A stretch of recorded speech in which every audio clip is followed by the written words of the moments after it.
yan. Tingnan nyo nga naman, oh. Pinaunlakan pa tayo ni Miss Mercy Balmores. Siguro, sa ibang araw, bumalik na lang kayo. Maaabala pa kami sa pangangampanya namin dito. Pangangampanya o pamimili? Bukod sa illegal tong ginagawa nyo, tingin mo makakatulong talaga sa kanila to? Pansamantala lang. Ano? Pag nakuha nyo na yung mga boto nila, babalikan nyo sila? Tutuparin nyo ba ang pangako nyo sa kanila? Hindi ba mas maganda na mabigyan sila ng oportunidad na magtrabaho? Ha? Para matulungan nila pamilya nila ang mga taong mahal nyo sa buhay? Hindi ba? Hindi yung ganito, pangsamantala. Paano sila bukas? Paano pagkatapos ng eleksyon?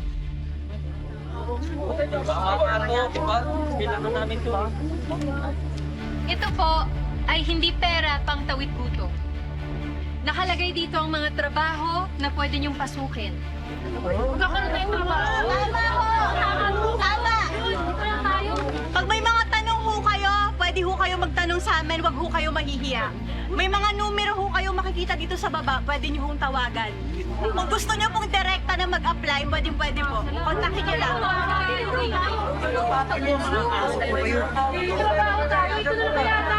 Gusto namin tulungan ang mga taga-obispo para matutunan nilang tulungan ang sarili nila para hindi sila umasa sa kagaya nyo. Tama ba?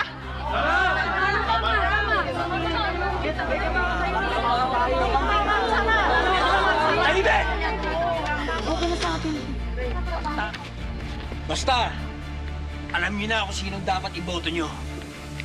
Basta ayusin niyo lang, madadagdagan pa yan. Tama si Ma'am Mercy. Kung magpapatuloy tayo ng ganito, walang mangyayari sa atin. Aasa lang tayo sa mga politikong wala namang pakialam sa atin. Pakisabi kay Mr. Uy, salamat. Pero mas pinipili namin mga taga-obispo na mamuhay ng tama. Tama yun!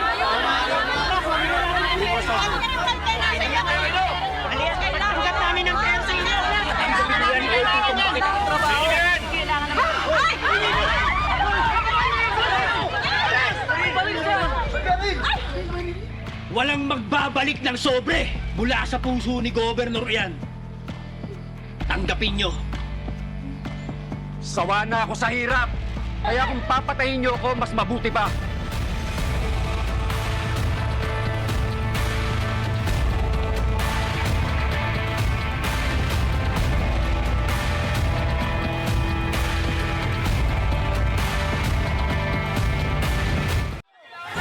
Tama na yan! Tama! Hindi natin kailangan mag-away. Idaan natin to sa mas magandang usapan.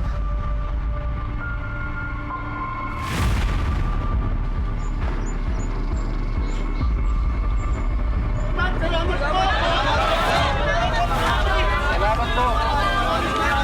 Salamat po, Ma'am Mercy.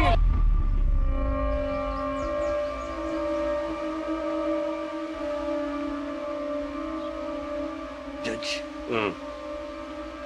may masamang balita. Ano na naman? Ayaw tanggapin nung kapitan sa barangay obispo yung 5,000. Tapos nagsunuran ng ibang mga tao. Lalo na malakas si Ma'am Mercy.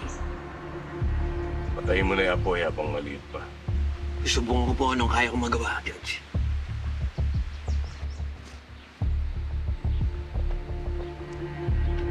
Dad, pwede ba akong sumama? Gusto kong makatulong kay Brando. Bahala ka na kung anong gusto mong gawin. Makakaalis ka na. Dad, Ibigay ka ba? Sabi ko makakaalis ka na.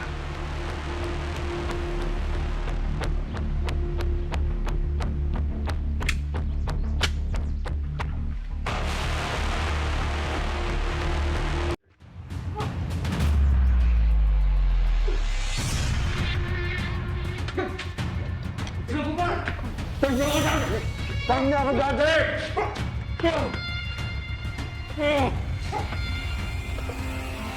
Kapitan, balita ko, tumapang ka na raw, ah.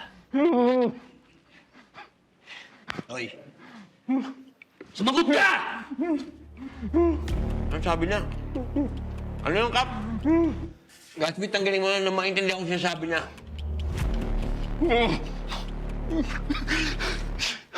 Anong sinabi mo, Kap?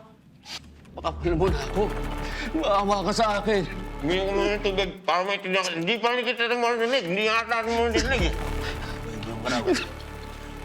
Ikaw! Ito sabihin sa'yo, Kap. Kap, ang dami mo daw nasasabi. Ang daldal mo eh. Kaya ngayon papatahimikin kita. Obed, Pido, kayo na bahala sa mga tauhan. Ako na bahala kay Brando.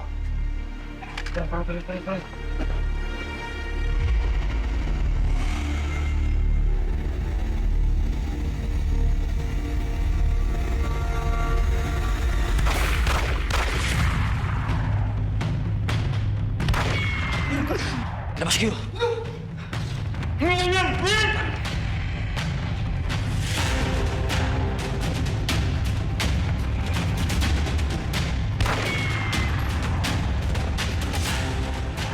Pasensya ka na, Kap, ha? Kaya-kaya ng mga bata ko yun. Tuloy na natin to, Kap. Papatahimikin na kita.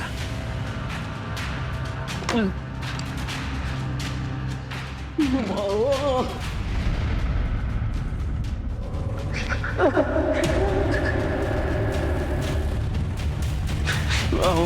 ka.